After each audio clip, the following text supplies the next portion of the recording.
Well, as you were saying, I think they will be optimized, to say the least. So a larger menu will clearly be scaled down to kind of the core of what people actually buy. You have to cater less to the kind of the one-offs and the things that don't really support the wider menu.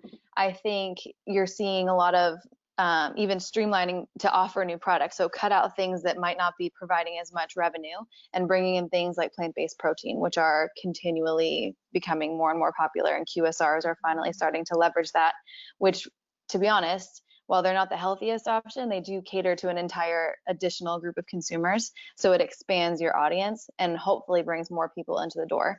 And ultimately, to kind of touch on the health piece, while I don't think that you should be completely changing your brand and trying to jump on a trend or a need that doesn't match, there is a growing demand for those healthier options, especially as people are concerned and they're confused and they might not even have the resources to really know how to cook healthy at home.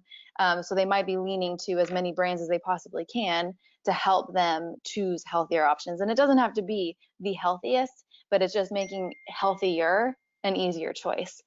So I think all of that kind of goes into that menu optimization to make sure that there's enough of a breakdown that covers as wide of an audience as possible while still staying core to your brand and making sure that you don't lose any of the products that people look to you for, because the last thing that you want is for your top products to be cut off the menu and people get confused and then they start to go somewhere else because they can't get what they associate you with. So menu optimization is very important.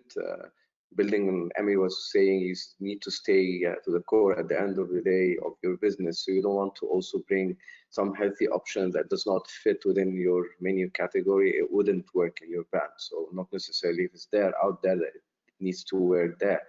And of course, so you need to stick to the core. And menu, yes, and the role of the menu optimization I've seen also in the part of the region where you try to reduce all the operation complexities by removing the tail, so the brand, the stuff that actually doesn't move, and then focus on the core and bring new elements that actually can make better margins and attract a wider segment of audience as well.